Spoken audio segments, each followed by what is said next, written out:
Thank you. I like to say I married a good man with a bad last name.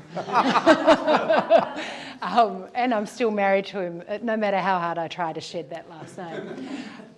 So yeah, because I get that you don't look like someone with the last name of Kucukalic. So thank you for having me. Hopefully today will be interesting and useful to you. Please ask questions, argue with me, because that's always awesome. Especially, I imagine I'll probably lose to a few of you in this room. And if there's something you really want to know, you will work out pretty quickly that I can talk under wet cement for a week.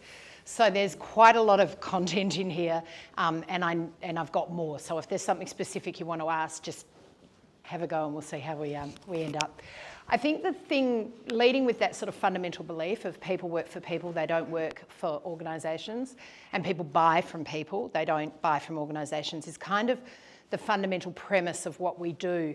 And I came up with the idea of Brand New You when I had a previous corporate career. I worked for EDS, which is a Fortune 500 IT outsourcing organisation. And it was in there where I realised that actually the EDS brand got our people through the door, but the decision to buy from EDS versus IBM, and our deals were $1, $2, $3 billion, were about the individuals who represented the organisation. So as a marketer, I started to think about this concept of how do you actually make your people your brand? And if you can work that out, it's significantly less expensive and you get a significantly higher ROI than you will on spending your money on top-line marketing, which is really important because that gives us a greater return. You get engaged people, and in terms of people working for people rather than organisations, that's actually the key to employee engagement. And if you think back through your career, the best jobs you've ever had relate to the people you've worked with. So you can do the crappiest job in the world with a great group of people and have fun, and you can do the best job in the world, and trust me, I was on the leadership team at AGL with a group of people that aren't necessarily fun, and life is really painful, and you know, it was your biggest job ever, but it wasn't the best. So it's all about the people, so we talk a lot about that. Unfortunately, because of the year we've just had, you sort of can't talk about branding as it relates to your business or your people without looking at 2020. And I think one of the things that's really important, these are from Interbrand. Interbrand is a very important research organisation in the world of marketing and branding. And when you hear people value a corporate brand, saying, you know, Apple brand is worth X million dollars, Interbrand are the people that actually calculate that, very, very smart operators. So they launch an annual report every year, and often it's a bit sort of marketing-y. This last one on 2020 was fascinating. So what we've seen is this real change. This relates to your corporate brand and your personal brand. Across the world, we've given up consent. And so when we've given up choice. And when we give up choice, we consent people to do things for us. And we all know that through lockdowns, et cetera, choice has gone. And in that sense, we've consented for the government to make choices for us and to decide what's best for us. Now that's kind of permeated through into the way that people are engaging with brands. So they are relaxing the idea of choice and they are consenting for a brand to represent them, which means you're seeing this rush to, it's why brands are moving to say, we care about the climate, we're LGBTQI, apparently there's a plus now added to it. You know, we're very heavy on that. These are decisions to represent this ability for people to go, I consent that brand to represent me. So it's quite an important thing when we're seeing people looking for that because of this massive anxiety that's not going away. I Googled 2020 Time front covers. I mean, it was just a page of this. And I don't know, this says, you can't see it, 2020, the worst year ever. I'm like, what, 1942 was like good? You know, so, and the sort of over-the-top language of the media. I found, I'm under 50, luckily, but I just got myself a vaccination appointment next week, and the Oz is going after the under 50s who've cheated the system. I'm like, I didn't cheat the system. I put my name in and it gave me an appointment. You know, it's just this endless kind of rigmarole of like fear campaign. So we've got unbelievably anxious people. Every single person that you deal with, no matter who they are, how wealthy they are, whatever they are, is going through a form of anxiety because their life has changed in a different way or a way that they didn't expect it to over the last couple of years. Very important when we think about impacting them and the way that we engage with our brands. People are looking for this sense of shared values in brands. They're looking for something that they can hang on to, that they can say, you or your organisation are like me. They get me. I just like working with this organisation. I've got a hymn there because my son, prior to COVID, was at school in England, and David Attenborough came and taught biology there. And I said, how was it? He said, Mum, all the girls burst into tears.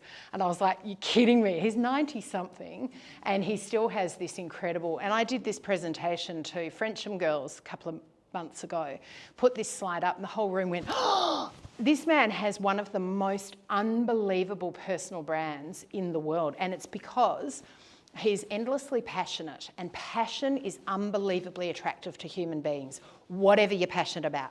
I was just talking to Richard before. He was saying that he's got a steel fastening business. If you meet someone who's passionate about steel fastening, they become unbelievably attractive. He wasn't definitely showing me that side. He's not in the room, so I can just have a real kick in there. But passion in and of itself is an unbelievably attractive thing. It's attractive to your staff and it's attractive to your clients.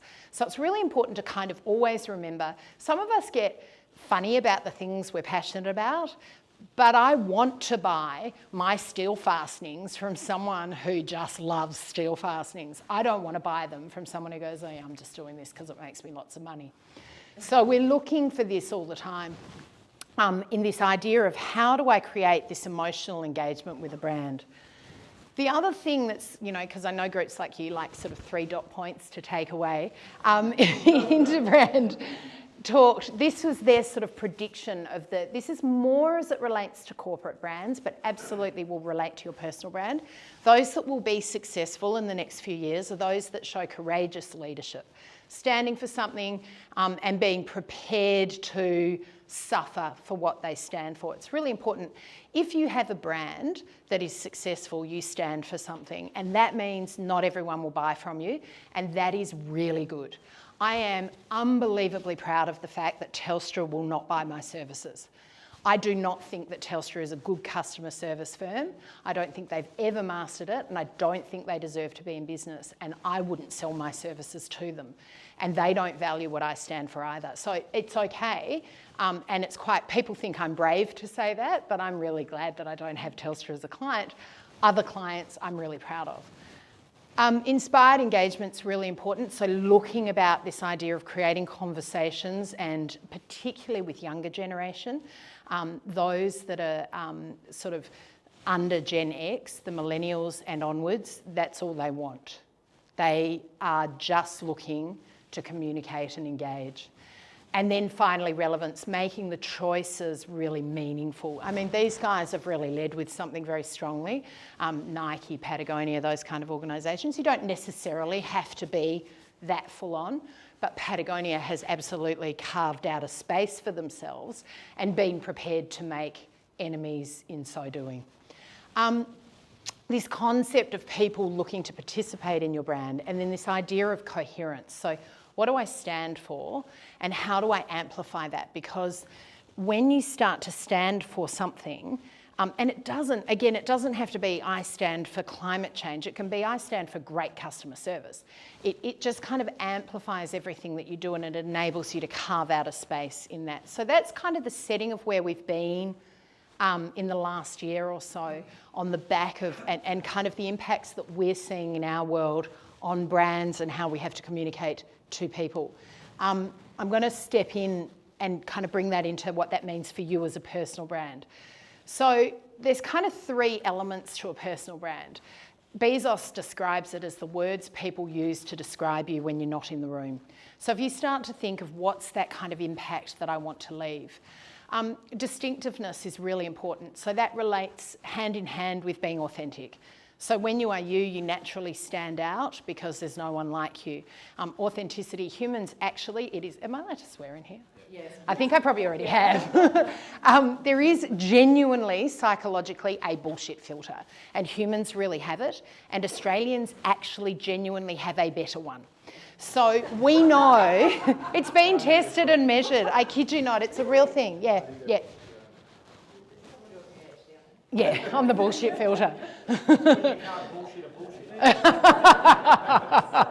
That's very true. Although I fall for a lot of that stuff. So distinctive is really important, because if you try to be the brand that you're not, we've all tried it, you just fall over. Deliberate's really important. You can decide how people read you, and you can make a whole pile of choices, from the way you enter a room to the clothes you wear to what your social media presence says about you to what you post. All of those things are unique elements that you can combine to deliberately create your own personal brand. And we use that word deliberate a lot, like really thinking about how you want people to perceive you. And then there's that coherence again. Who are you? What do you stand for? And how does that relate to what I believe in and what I want from you? Has anyone a marketer by trade in here? Couple? Okay, because you guys will, know what I'm talking about, or go, you're wrong. There is some science to branding. So all brands have two components to them. That's how they become a brand. The first is a functional component. So they have to make something to become a brand. Apple makes, Apple stuff. I didn't describe that very well. McLaren makes really cool cars. I'm a car nut, just by the by. But the functional part of the brand is the least competitive, and it's where you get the least margin. The other side of the brand is the emotional side of the brand, how you make people feel about buying you. So if you think of someone like Nike will, if you have a teenage child or have ever had one, you try to tell your teenage child that the $13 sneakers from Big W are functionally as good as the Nike $300 shoes. It's a pretty interesting conversation. Chances are they actually are functionally as good as, they're actually made in the same factory most of the time. The $300 that Nike can charge is the emotional attraction of the Nike brand. So the child will give you every reason from it's what the cool kids are wearing to I can run faster in them, which is all about emotional, and I'm stronger and I'm tougher and I'm all of these things. And that is all about the emotional component of the brand. So what we tend to do as humans is explain ourselves functionally. So our CVs will talk about the things we've done, what we're capable of doing, whether we've achieved sales of X billion or sold this company or whatever it might be. We don't talk about the emotional component of our brand, and yet that's where all the value is. It's where all the value is in your corporate brand, and it's where all the value is in your personal brand. So I'm going to talk about that emotional piece now, and how you can start thinking about building value in that. At the end of the day, if you were to go for a job interview, or given that you all own your own businesses, if you were competing against another organisation, when it comes down to 2 or 3 providers, usually functionally, those 2 or 3 people can do the same thing. And the decision to choose one person over those other 2 is about, and you'll hear the language of, I just like her better. He's just got the right energy. She's going to be good for our business. That's all the language of emotion. That is the final deciding factor. And it's where you want to compete, because it's where you can really get leaps and bounds ahead. So if I've got you starting to think about that, I'm going to kind of jump into some psych models, because it's, if you want to think about how to market a product, you would look at that product and go, here's the widget, here's what's great about it, how do we take it to market? It's exactly the same with your... Is that you? It's quite cool. It's a bit cool. It's exactly the same for you as a person. So this is the Psych 5 Theories of Self. It says there's 5 parts that make me me. The first is the empirical or authentic me, the me only I know. I take parts of me out socially, parts of me to work, parts of me my family knows. But there's this whole thing, you might call it your soul, only you know it and you can't change it. It's kind of the fundamental basis of what makes you you. The next part is the historical or cultural self. What brought you to today? So where you come from, where you grew up, where you worked, religious, cultural, ethnic backgrounds, where you studied, all of those kind of things. One of the things that's quite interesting here for someone like me, every single conversation when I meet someone talks about my last name. And it's not my last name, it's my husband's. And and he's from Bosnia, and when I was younger, when I first got his last name, it was just at I think it was still on the Civil War. So I would be meeting people trying to sell, a few $1 million worth of kit, and people would just go, "Where's your last name from?" "Oh my God, it's terrible over there." And in Australia, there are lots of people with itch for a last name, so lots of people have opinions on what was right or wrong about that particular conflict. So that really, really hurt me in my ability to, because it's pretty hard to go from genocide to, do you want to buy some of my telecommunications equipment? So one of the things you can do is this idea of being in control of your narrative. And so I found out that an anagram of my name is I lick a lucky emu. So I would walk in and say, "Hi, I'm Emily Kucukalic. It's an anagram of I lick a lucky emu." And it would just totally move away from having to have a conversation that I may or may not wanted to have with someone. So the thing here is biases, positive or negative, hit you on your historical and cultural self. You can choose to respond whichever way you want. If you don't want to get sucked into the conversation, you just change the narrative, and it's not that hard. Humour is particularly helpful. Again, you can't change any of this. This is what brought you to today, and then here is where you start to have kind of control of the you that you present the world. So the idea is that there's this thing called my extended self, which is I start to put things on the core of me, and it projects something that gets close to my ideal self. So one of the simplest ways to think of extended self is costume. If I put certain clothes on, I project something that hopefully makes people think certain things about me.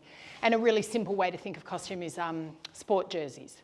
When I put my Rabbitohs jumper on, I work in Redfern, people locally like me, but if I wander up to, I'm not very good with NRL, but I reckon if I go to Penrith or something, they won't like me so much.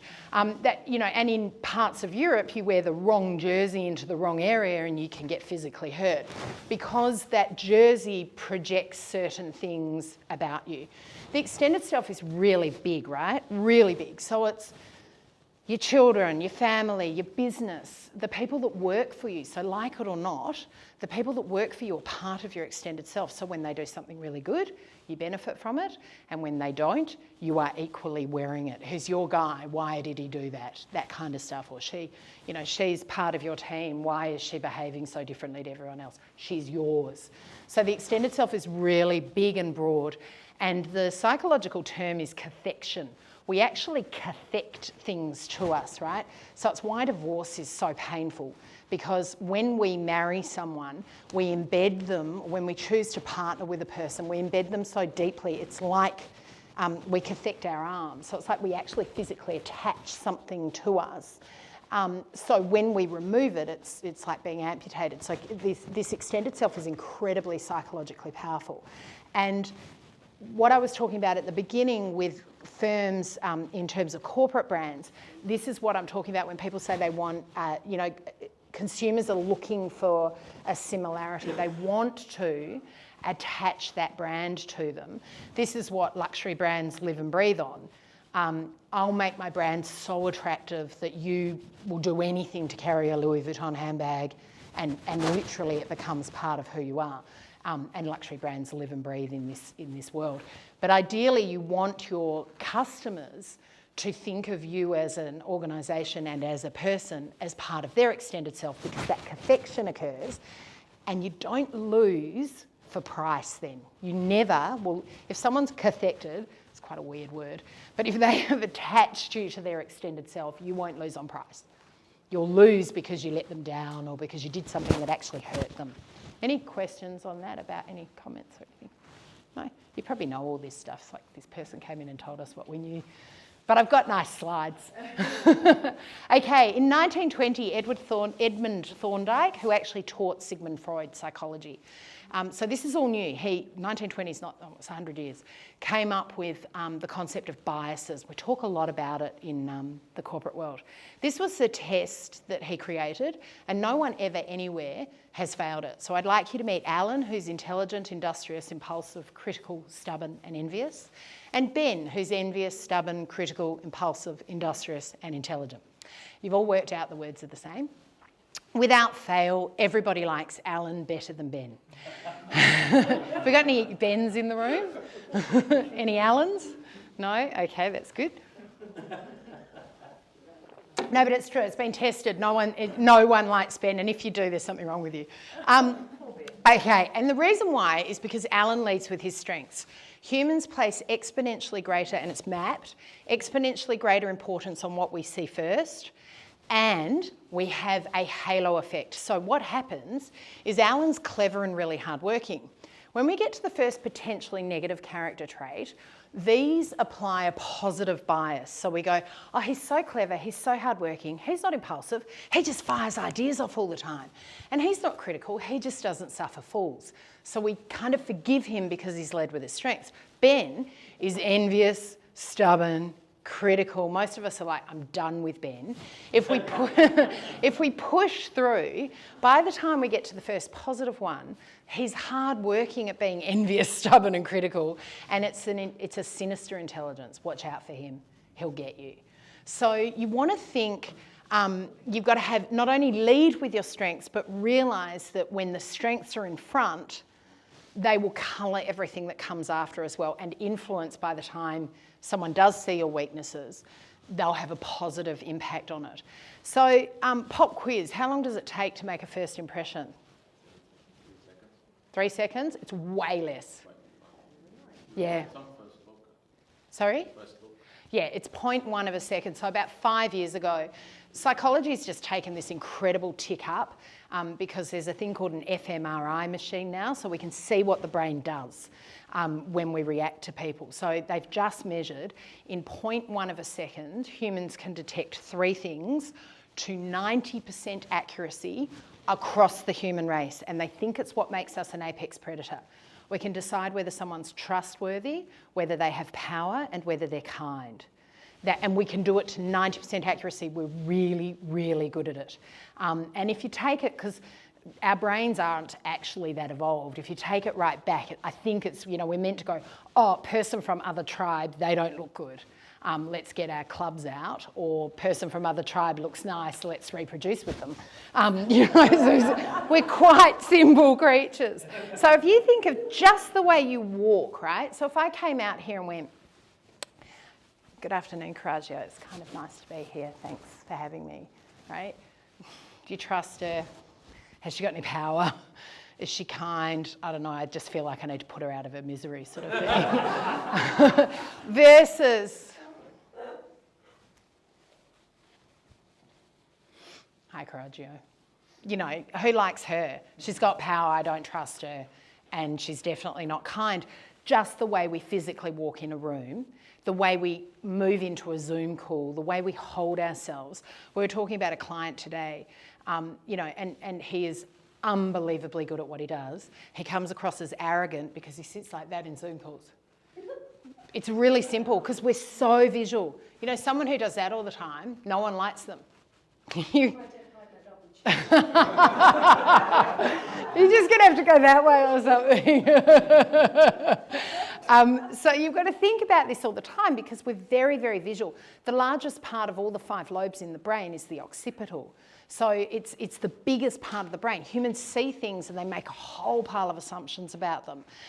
So we have a lot of things at our disposal to influence how people perceive us. And if we don't think about them, which is a brand, you can have a brand that, what you see is what you get. The problem with that is people decide who you are and what you stand for you. So then you're totally open to interpretation versus if you think about it and you go, I want to go into this room today and I want everyone to be scared of me, I'm going to walk in this way, versus I want to walk in today and I want everyone to love me, I'm going to walk in this way. Your power and presence and influence changes very significantly through being deliberate about it. There's a few ways you can, tangibilise is a real word in marketing. You can make your brand real or tangible. One of the ways is costume. You've worked out this is all Cate Blanchett.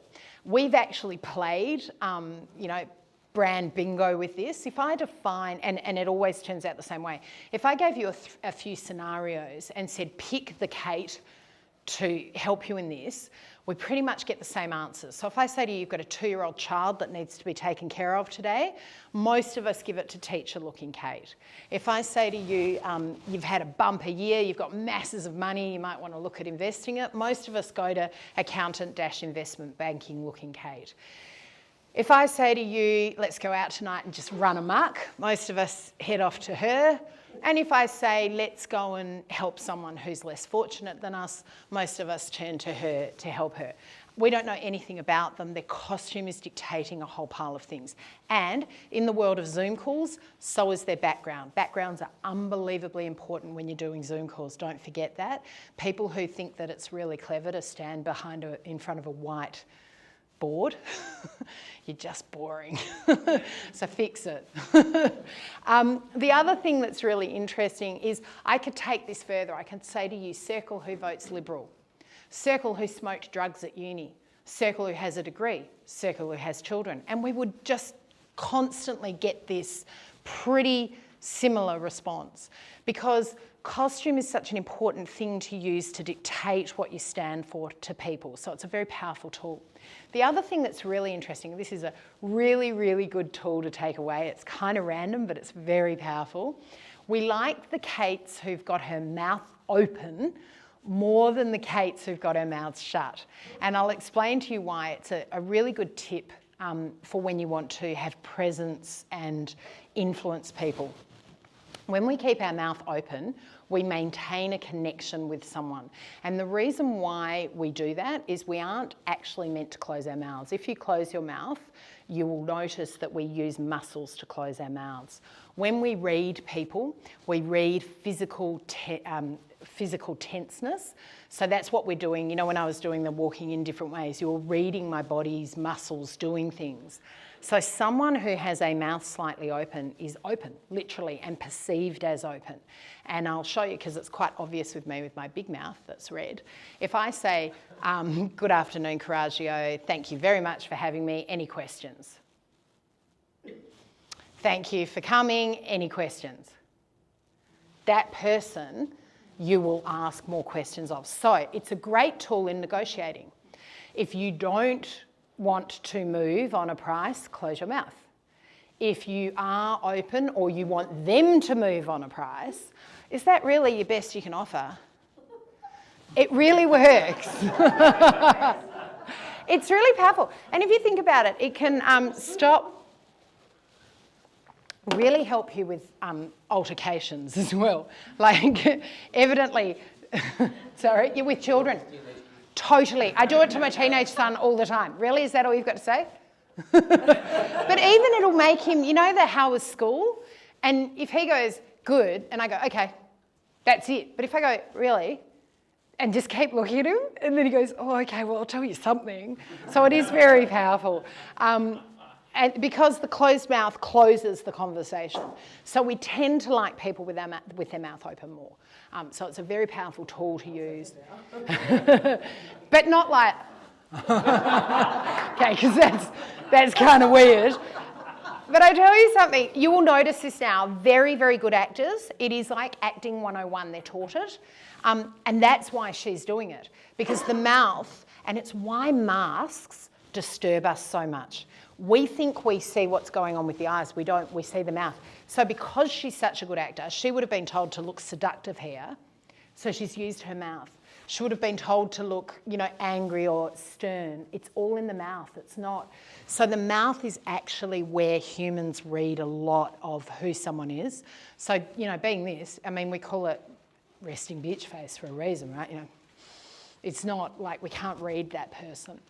Did you have a question or you just chuckling? Yeah, I did. You talked about the costume, and you often hear about talking up or talking down depending on who you're with. Yep. With the costume, if you're looking at branding yourself, do you still sort of dress to who you're Yep. going to? It's like you knew what the next slides were. Oh, hang on, I've gone the wrong way. I was getting old these days. I used to be able to use these tech things. Okay, here. So, I'm going to give you some stats around it, okay? And I'm really old-fashioned. I don't think you can ever be overdressed, okay? You can always be underdressed. To the men, particularly in the room, it is always easier to take a tie off than to be the only guy in the room who forgot your tie. And women, it's just easier because we've got this depth and breadth and we usually look better anyway. Okay.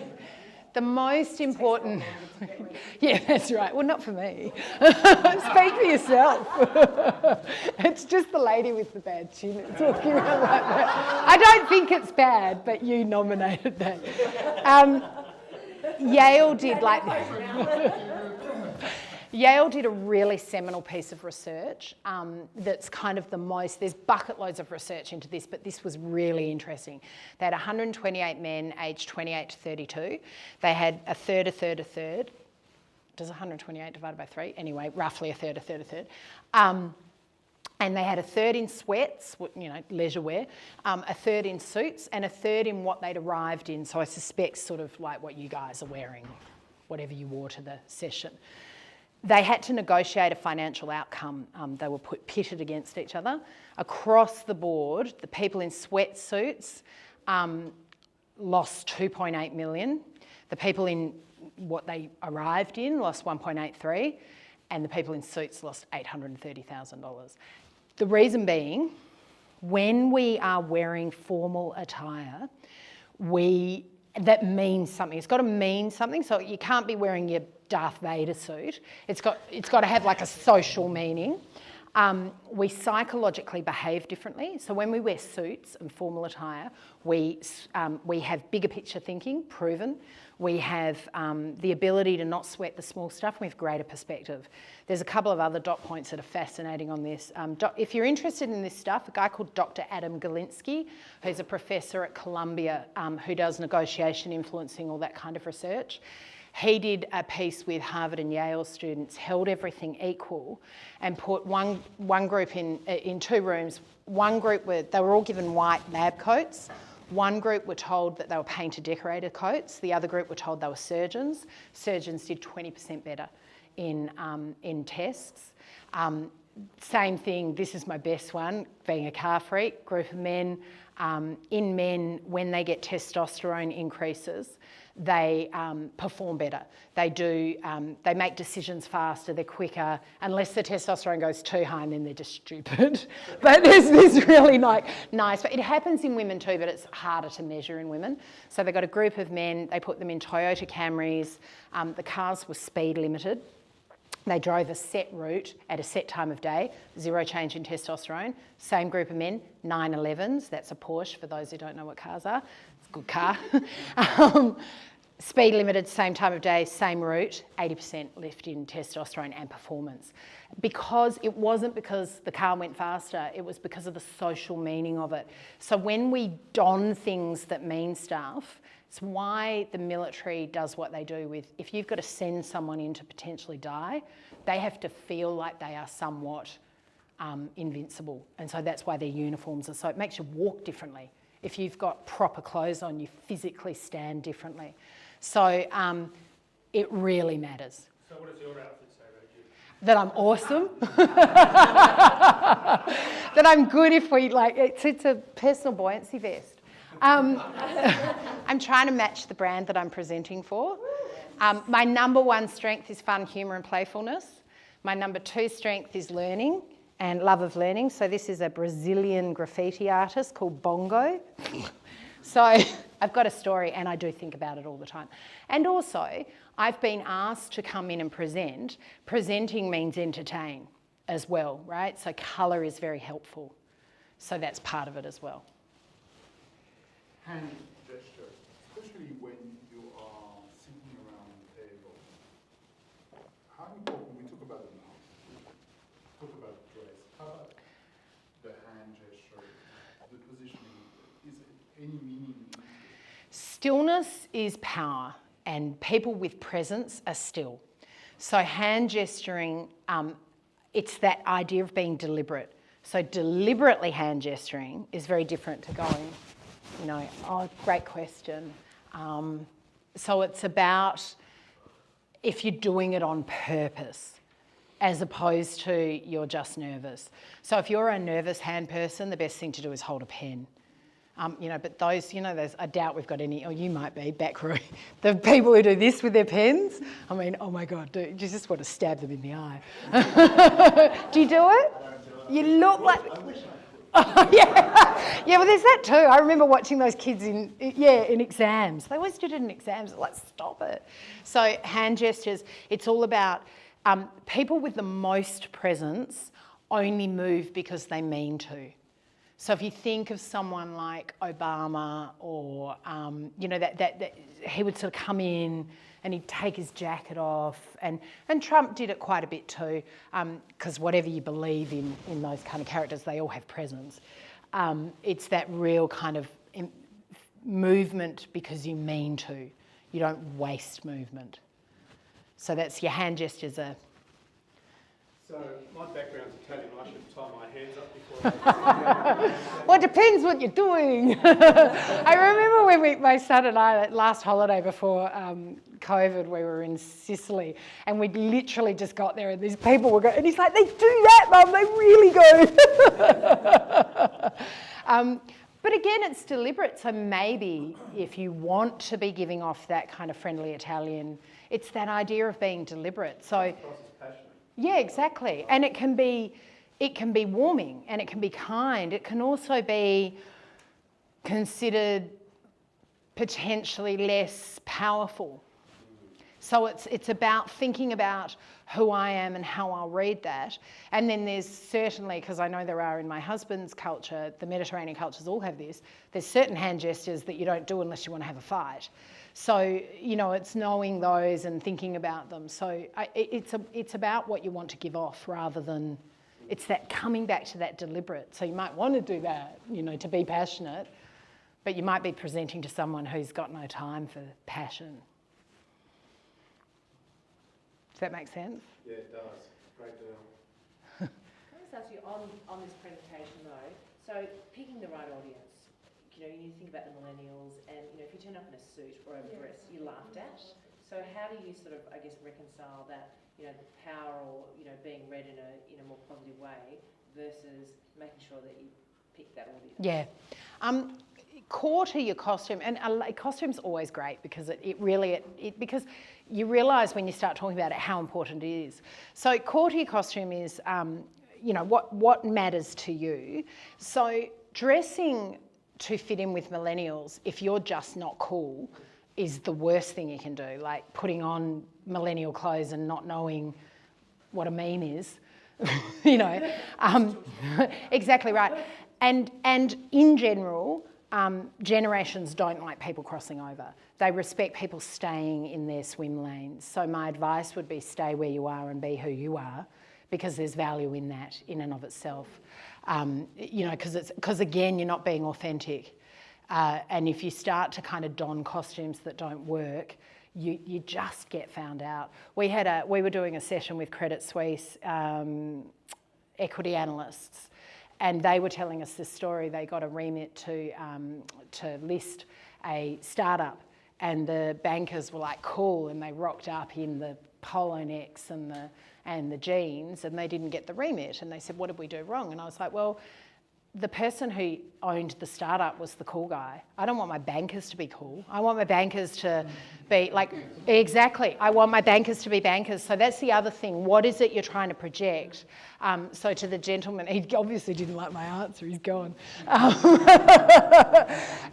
a marketer, so I can wear this sort of stuff. If I was an auditor, I probably wouldn't wear this costume.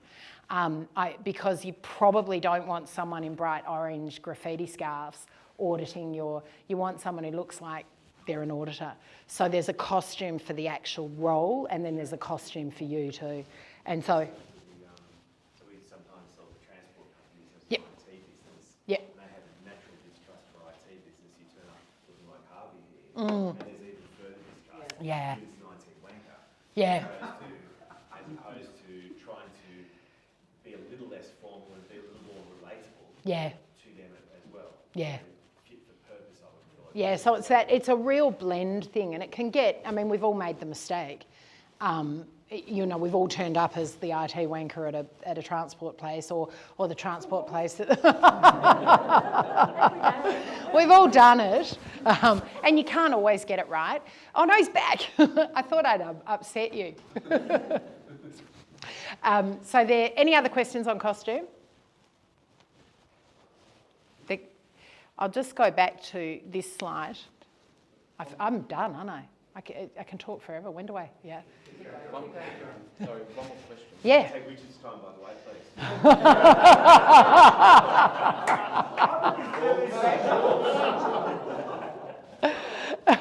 What about if we need a dress for different occasions, but at the same time we're trying to represent a brand? So Yep. I've got a cleaning company. Yep. But then I might sit with, let's say, someone like Richard to discuss cleaning, and then I'll need to sit with the site manager. So how does that work? 'Cause That's why uniforms were invented. Yeah. My advice would be uniform. But it doesn't mean to be a cleaning uniform. It can be a tie that has your brand on it, so that you've got it crosses both. I started my career working for BP, and BP was brilliant at this. We had, obviously we had proper clothes that we had to wear, you had no choice, safety clothes. But then we all had scarves and ties and cufflinks, so that because it's exactly the same in the oil industry, you might be negotiating a huge contract, but you're negotiating it with transport people or whatever the case may be. So my advice to you would be either a pin or something that you brand yourself up, because then that goes, I don't think I've got a slide in here, but uniform's really powerful, because uniform does two things. It makes you part of a group, and then it makes you stand out from others. And so again, as a cleaner, irrespective of who you are, I want my cleaners to know how to clean. I want you to do a good deal with me, because presumably you're the CEO but I still want you to love cleaning and be a cleany kind of person. So wearing something that tells me that you love that, as opposed to I'm not proud of my brand, I'm not wearing it, just makes me go, wow, he really cares. So my advice would be get something, and they're not very expensive, to get little pins or something and give them to all your people, and then you can cross both. Yeah, because we can't really wear ties if we're going on site. Yeah. Construction or something. Yeah. Look like the wanker. But you could do you could wear a badge. The badges are really powerful. They're very useful. Yeah, we've got, it does help a lot. I'll jump ahead. You can see how many slides I've got. Just to this slide, and then I'll stop, because this is, sorry. 5 minutes? Okay, brilliant. In 1967, a professor in psychiatry at UCLA came up with this model, and it's been challenged and questioned, and the numbers change a little bit, but it's held true since then.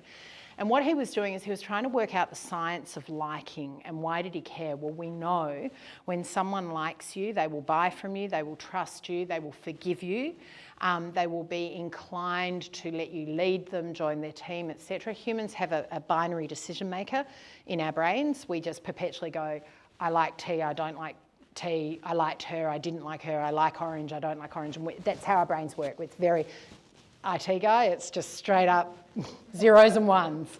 And that's how our brain works, which is why we code in zeros and ones, because that's how the human intelligence, fundamental basis of it is.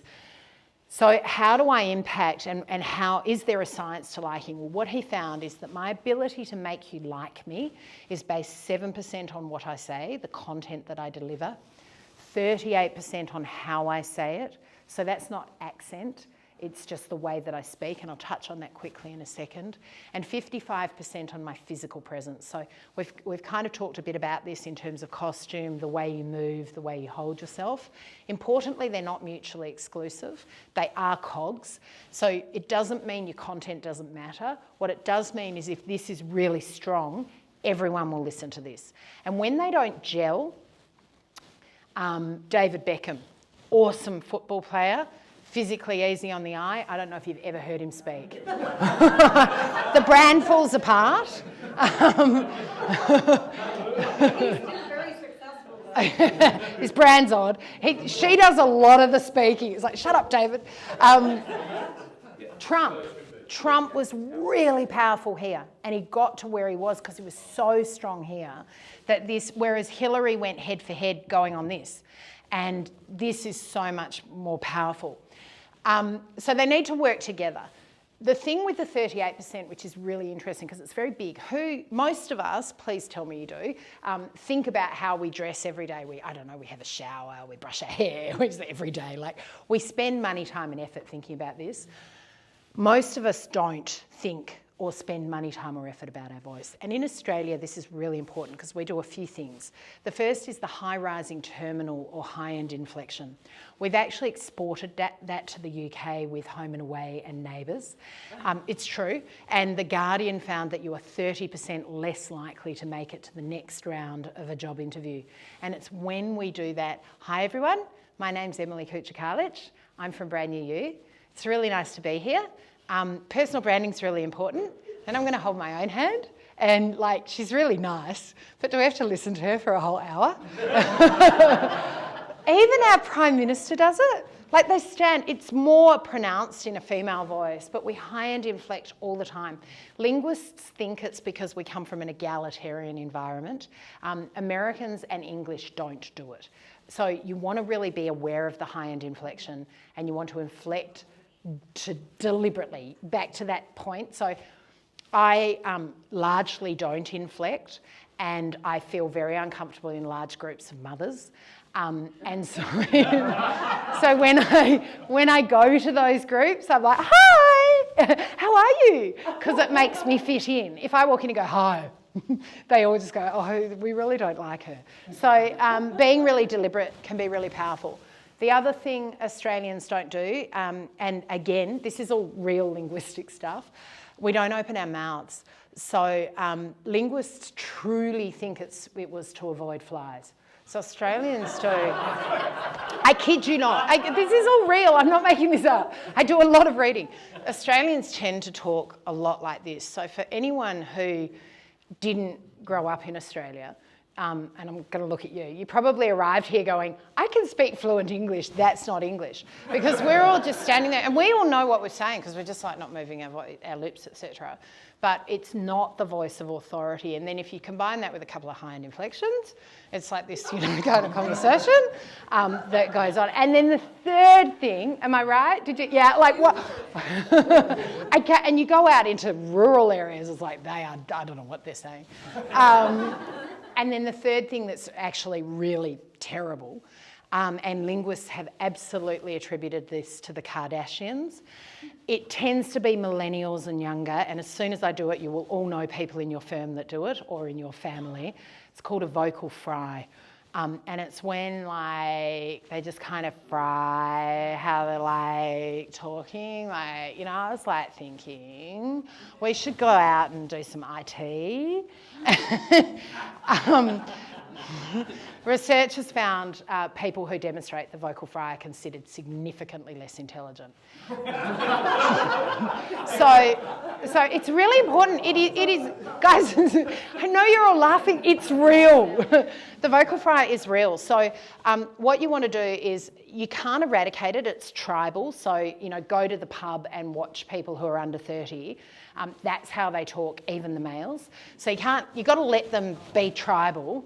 But you want to, in the work environment, bring them right back from that, because it's very hard to convince people, and it also influences how people stand. Because if you're drawing out how you're talking, your kind of body starts to do all this weird stuff as well.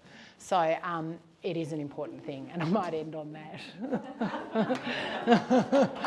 Brand new. Thank you. So Emily would like you all to go out and buy uniforms for next month, please. Are there any questions? Ladies and gentlemen, we're all good? Is the high inflection, is that a generational thing as well? No. I didn't think that was part of my growing up. I don't hear that. Where did you grow up? Here in Sydney, But did you go to a private school or something like that? sounds like it, but no.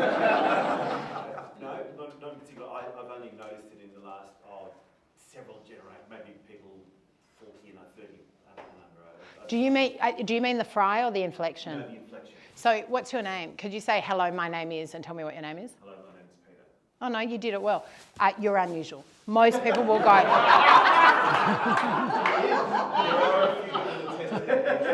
most people will go, hi, my name's Peter. Peter? Most people will do that. It's absolutely, Australian and New Zealanders have it, and the Americans do it. They call it up talk. Linguists are fascinating, and they do all this research, maybe connected with the fact that we all are Scottish, Irish, English speakers, but we do it. So you are unusual. It is throughout our culture.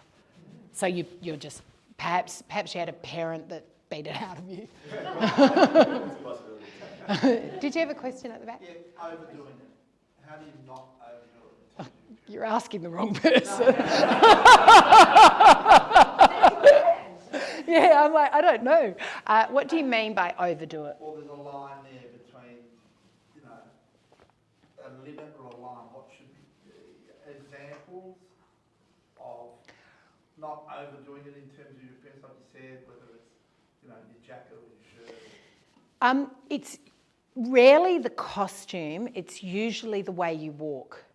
Because you can wear, you watch, and I mean, the Queen's old now, and she walks a certain way because she's 98 or however old she is. But if you look at people like her, she can wear anything and still look kind of sophisticated and lovely, be it a ball gown or Wellington boots, because it's about physical presence and being kind of in your body. Which is another slide, and I'd love to come back and take you all through it. It's about presence. So it's rarely the costume, it's usually the way you hold yourself. Because, you know, me standing here like this is overdoing it, but me standing here like this might not be. Do you see that it's how you physically move rather than what you wear? You wear the clothes, they don't wear you. Beautiful. Oh, she's Irish too, I like her. Sounded better in Irish. Was there someone? If you're trying to sell on Zoom, what are your top 3 things? Wow, top 3 tips to sell on Zoom. Background, really important, really, really important. Make sure in the background you've got interesting things about you. If you've got books, make sure someone can see what the book titles are, because what it does is it enables people to ask you things about yourself. So triple check what's behind you, and then equally revert to that. So look at what that person's got in the screen, engage with them. I had a client the other day, the CEO asked me to speak with one of his people. I could see like 3/4 of a Scotch whiskey bar. I asked him about it, we talked, this guy was just absolutely passionate about Scotch, and I said something to the CEO and he said, I never knew that. So, you know, people have things in the background, so really, really look for what they've got there. Make sure small talk is so important. So a really interesting negotiation study that was done at Yale, where they sent people in and said, time is money, get to results, and 58% of people got to results. When they told people to get to know each other, but, you know, take as long as they wanted to negotiate the outcome, 98% of people got to outcome with an 18% better outcome. So don't think it's a problem just chatting to them, and don't go for an hour. 45 minutes. So with Zoom, what no one ever told anyone about, after 10 minutes of looking at ourselves, for all humans, our anxiety goes straight through the roof. We as creatures, the first thing a baby recognises is their own reflection. We are wired, no one knows why, to look at ourselves and to critique ourselves. It's possibly to do with finding mates. Mirrors have been around, you know, we were polishing things very early on in the piece and looking at ourselves. We were, right? Like makeup was ancient Egyptian, like clearly so if you are looking at yourself for a very long time, you are literally, that's why you feel so exhausted. Corona killed us all, not because it was Corona, like as in, sorry, that was a really bad choice of words. Tired us out because we all just went online and we were looking at ourselves back to back with no respite. So limit it to 45 minutes as well. Really important. Give that person the time back. Stand up, so we've got a stand up desk, and every, if I have internal meetings, I'm sitting out, mate.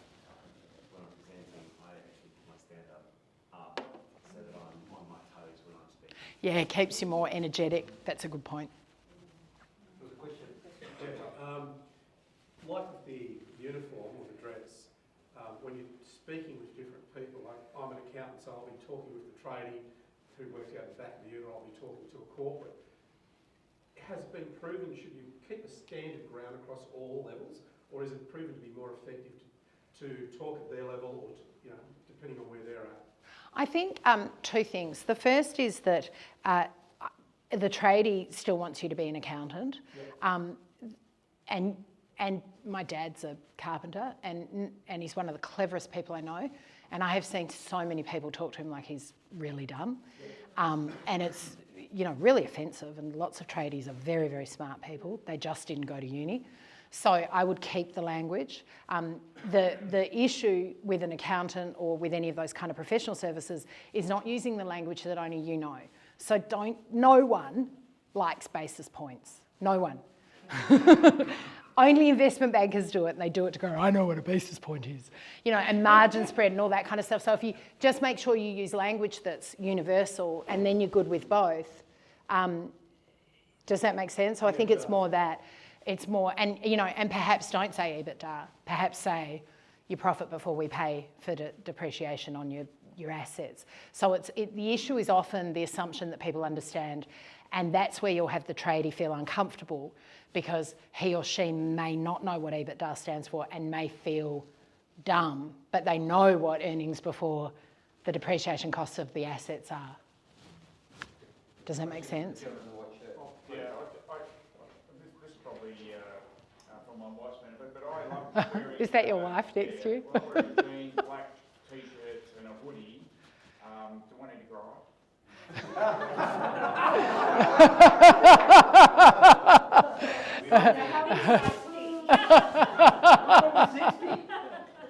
And I'm a programmer. Do you want a real answer?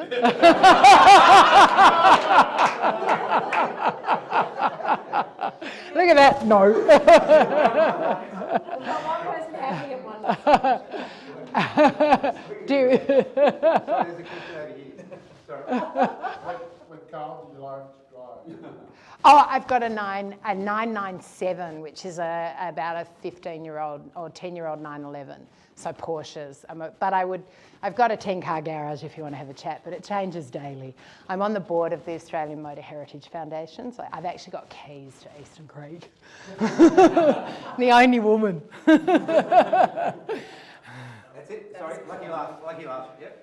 Just curious, when you do your Zoom calls and you set up in the home office, do you ever set the camera? Do you use the computer? I never once worked from home. I have an office. I went to office every single day because psychologically there are two types of people. There's segregators and there's the opposite of it, which I've forgotten the word. People who don't segregate. Aggregators, thank you so much. And I cannot work at home. I don't want to work at home. Home is my beautiful space. So yes, I did make an effort. I don't use a different camera, but I got one of those hideous lights. You know, those circle lights. Yeah, well, and also because I had to do this online for the last, it was really fun. Imagine presenting to I did a 3-hour College of Law presentation and everyone turned their camera off. So I was looking at me. Sorry? Yes, yeah. Yeah, and it reflects in your glasses as well.